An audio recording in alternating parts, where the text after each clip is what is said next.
I'm never gonna be good enough no matter what I do. I'm never going to be enough. It doesn't matter what I do. It doesn't matter how hard I try. It doesn't matter how much effort I put in because no matter what, nothing is ever going to change. Have you ever found yourself feeling that way? Have you ever heard yourself saying those things to yourself and sincerely believing those things? I definitely have too, and I know how destructive those thoughts and those feelings are, and I know how intensely it can feel when that's your experience of life, when it's like no matter what, no matter how much effort you put in, no matter how hard you try, no matter how many tools you try, no matter how many people you talk to, no matter how many people tell you they love you, no matter what, it doesn't matter. That feeling never goes away. And what makes it even worse is that there are moments sometimes where it does go away for a little bit, where you start believing your worth, you start believing good things about yourself, but it doesn't last because an hour later, a day later, a week later, it doesn't matter. It comes right back in that good feeling. It's just further validated that that's not for me. I'm not actually supposed to believe these things. I'm not actually supposed to be this way. And it makes the original belief even worse that, see, this is who I actually am. Not enough, not good enough, never going to be enough. That's me. That's my truth. For those of you who don't know me, my name is Bianca Thomas. I'm a licensed mental health counselor specializing in cognitive behavioral therapy, and I'm the co-founder and co-host of the Evolve Ventures business and the Evolve Ventures podcast. I'm also somebody who has deeply struggled with my own mental health challenges, and I know from a personal experience and from a clinical experience how insurmountable this can feel, how devastating it is when your entire self concept, your entire identity is incapable, not enough, bad, wrong, shameful, and you can't even point to why. I've had this with myself, and I've seen this with so many of my clients where I'll ask them, and I've asked myself, what makes this feel true? Like, what evidence are you looking to support this? What are you looking at that's making this seem like it's so true for you? And you can't come up with it. You have no idea why, or some people do, but more often than not, you really struggle coming up with an answer, and it's because this feeling is not it's not just rooted in the experiences that you've had, but it's more rooted in the way that you started to feel about yourself. And the memories tend to fade away and the experiences tend to fade away, but that feeling stays the same. That feeling never goes away. And with every new experience, the feeling just compounds and compounds and compounds. And so, what we're going to be diving into today is why this happens. Why is it that no matter what you do, no matter how hard you try, you still never feel enough? And how do you actually start to get out of it? How do you actually get to a place in your life where you're not consumed and haunted by these feelings and by these experiences and building an actual sense of self, an actually positive and adaptive sense of self, a good sense of self? I've broken this up into 3 and 3. So, 3 reasons why we don't believe in ourselves, and then 3 things that you can do, and they kind of all go hand in hand with each other. Number 1, why we don't feel enough is because for the grand majority of us, we didn't receive validation as children. In fact, we were probably consistently invalidated for what we felt and what we were experiencing, or we were demonstrated in one way, shape, or form that we're not capable of things. As a child, my family never told me, "You're not good enough." It was never this it was never this outward thing. It was never directly said to me, but it was the way that I internalized everything that was happening. So, like, when I was a kid, I struggled a lot with school initially, and I really struggled feeling as though I fit into my family because I wasn't capable of doing some of the things that they were capable of doing. So, like, for example, um, I come from a very, very Middle Eastern family that cares a lot about like hair and fashion and makeup and all of those types of things. And growing up, I had no idea how to take care of myself. I didn't know how to do my hair. I didn't know how to do my makeup. I didn't know how to dress myself. I didn't know how to put myself together. I didn't know how to do anything. And my family was never aggressive towards me about it. It's not like they were like, what's wrong with you?" or saying any of these explicit things to me. But when my siblings would have to come and help me, or when my mom would have to come and help me, and demonstrated by her behavior that she was frustrated by it, or I internalized it that she was frustrated or that they were frustrated, my mind instantly went to, "Oh my God, I'm a burden. What's wrong with me that I can't figure this out? Why is this so hard for me? This shouldn't be that hard." Or when we were out in social settings and everybody loved my brother because he was a very sociable person and I was really sensitive and I was a more insecure, anxious child, when everybody would run up to him and love him and give him praise, I was like, "Oh my God, what's wrong with me? Why don't they want me? Why aren't they giving me that same attention as him? Is there something wrong with me?"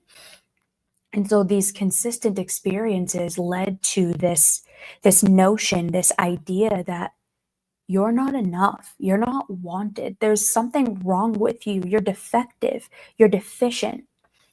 And that just compounded and compounded and compounded over time until it became just my complete and utter truth.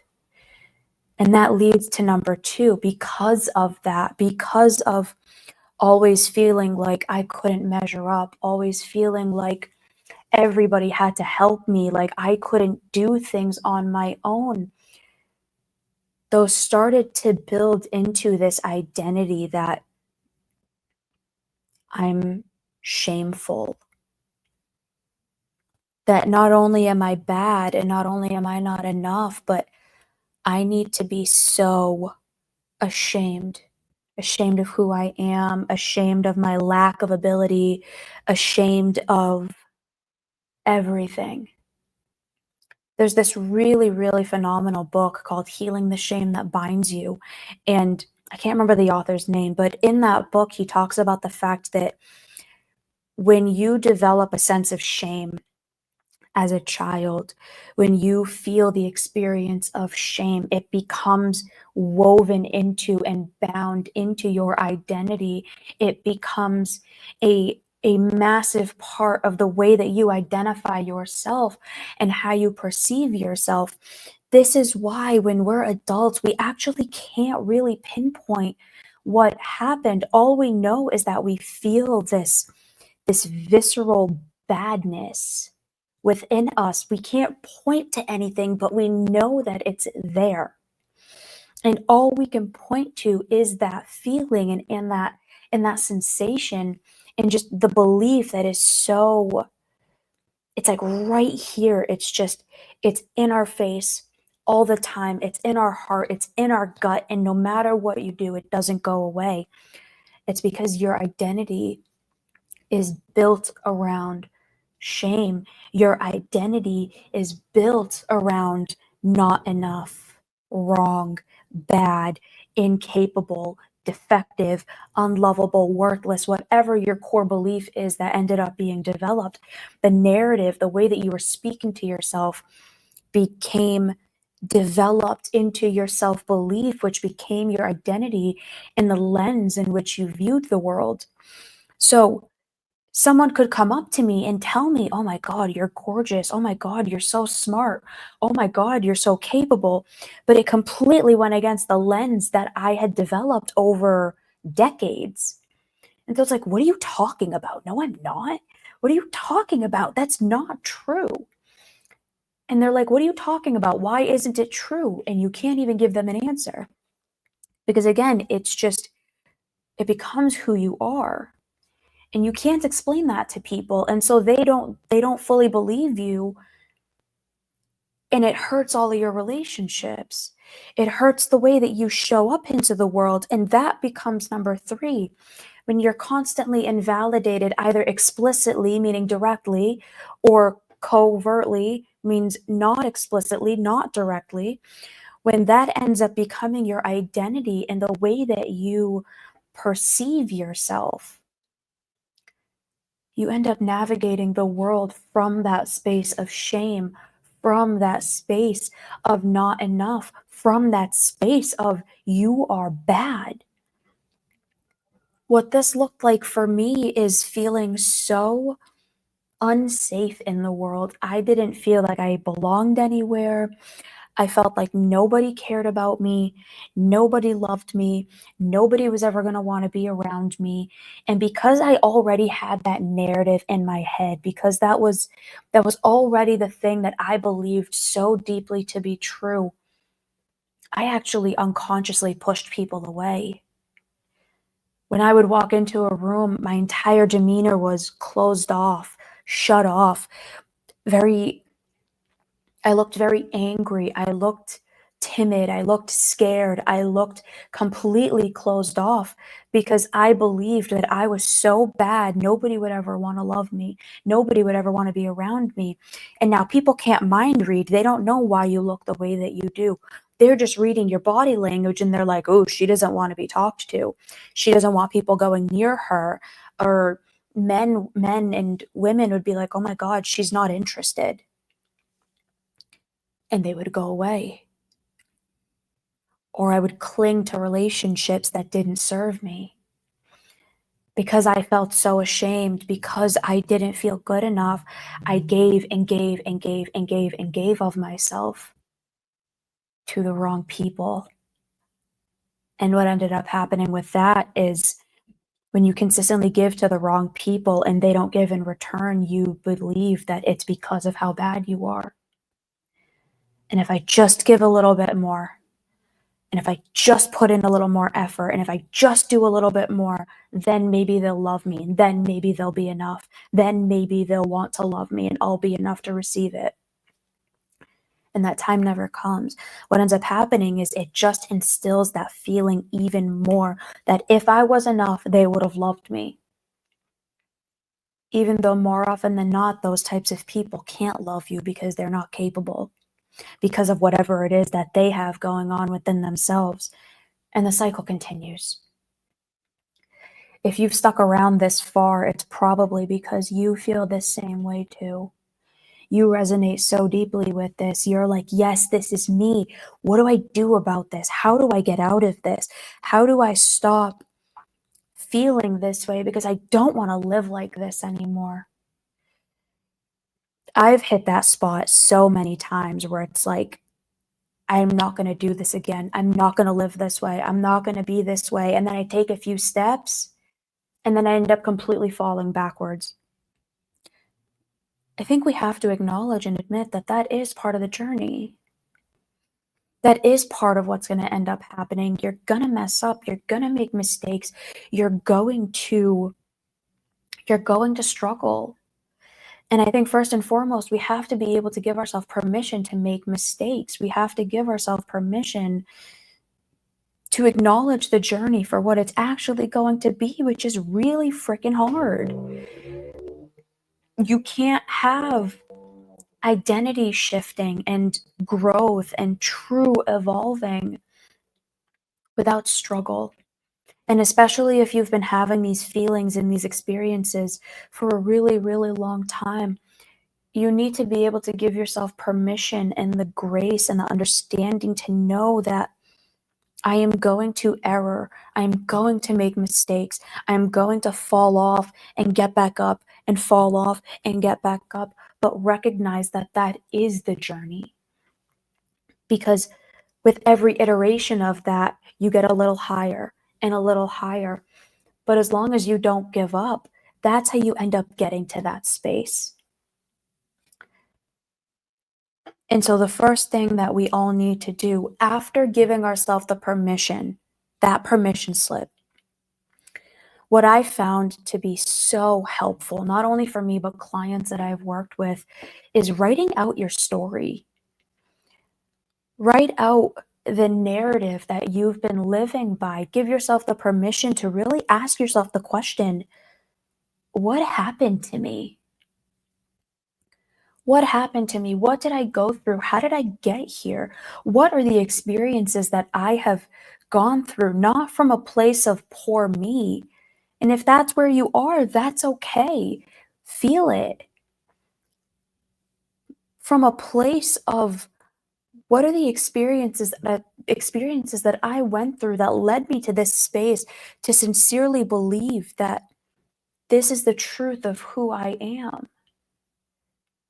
Most of us don't give ourselves the permission to really acknowledge what happened to us because we're so ashamed.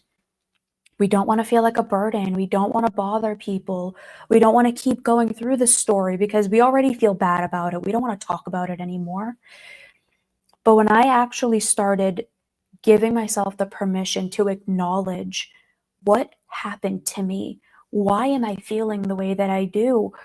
What are the experiences that I went through? What are the narratives that I really started to believe from a super young age that got me here?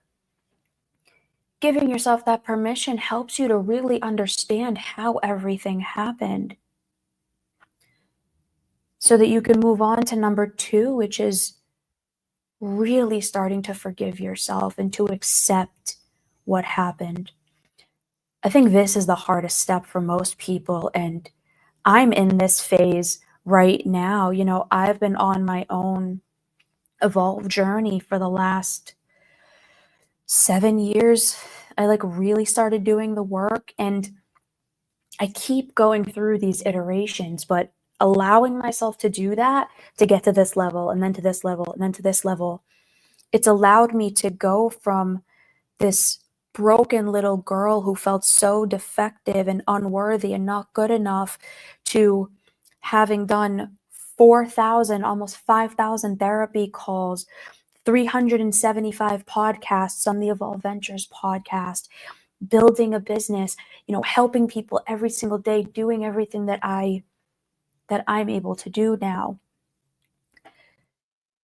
Letting yourself do this, letting yourself understand your story and go through these iterations and learning how to forgive,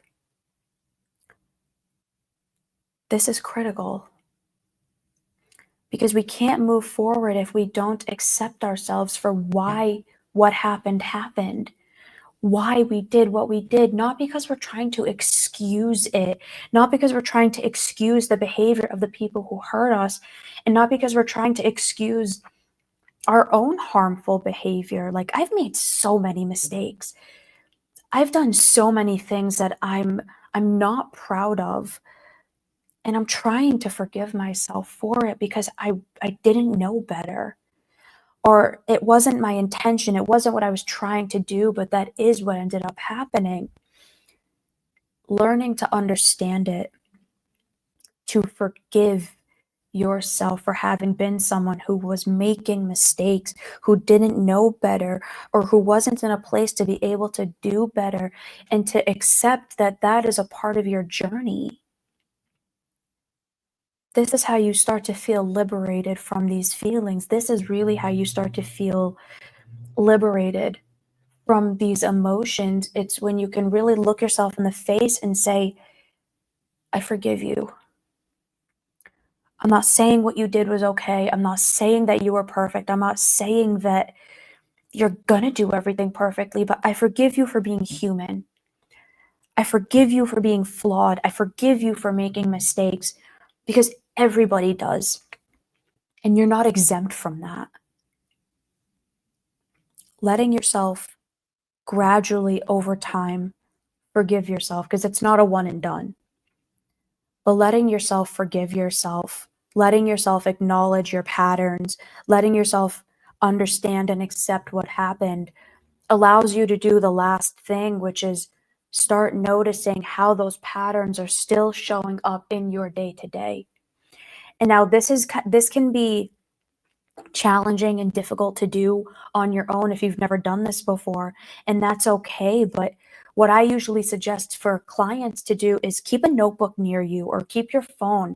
What I do is I write a ton of notes in my phone. So I have an iPhone, and what I'll do is I go in the notes app in my iPhone and I'll jot down. I have tons of notes in there. So I'll write down what I'm experiencing and what I'm thinking and what I'm feeling throughout the day. And so, what I suggest for most clients to do, and what I suggest for people to do, and this is what I've done for myself, is identify the patterns in your day to day. Was there a time today that I felt this not enough feeling come up? Is there a time where I experienced this shame? Is there a time when I noticed myself really having a hard time with myself? So, I had that happen this morning, literally this morning.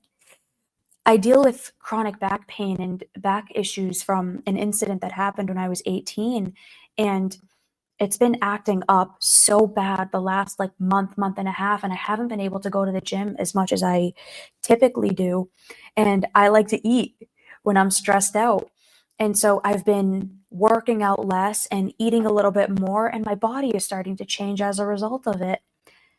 And I found myself looking in the mirror, just berating myself of how terrible I look and how ugly I am and how terrible this all is. And if I was good enough, I wouldn't have been binge eating and I wouldn't have made that mistake that I made when I was younger.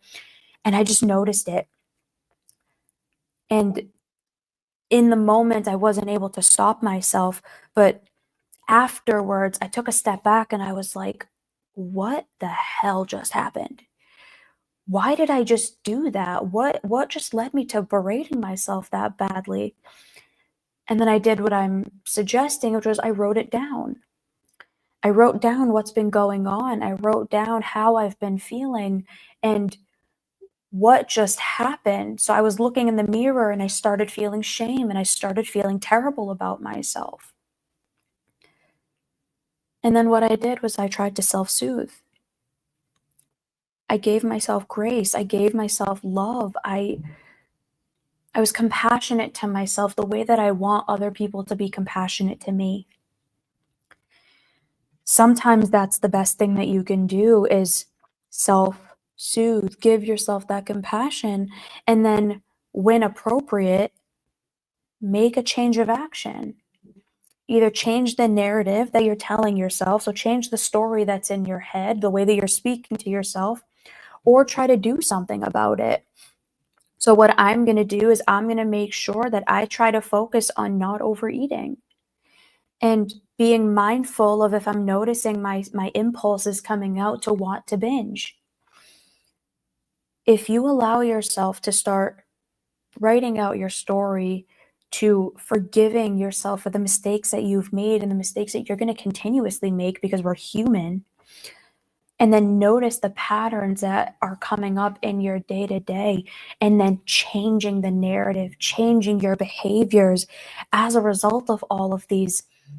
This is a surefire, bulletproof plan of how you can actually start to feel enough, how you can start to shed the burden of shame and start building a solid foundation and a positive identity about yourself, a positive relationship to yourself.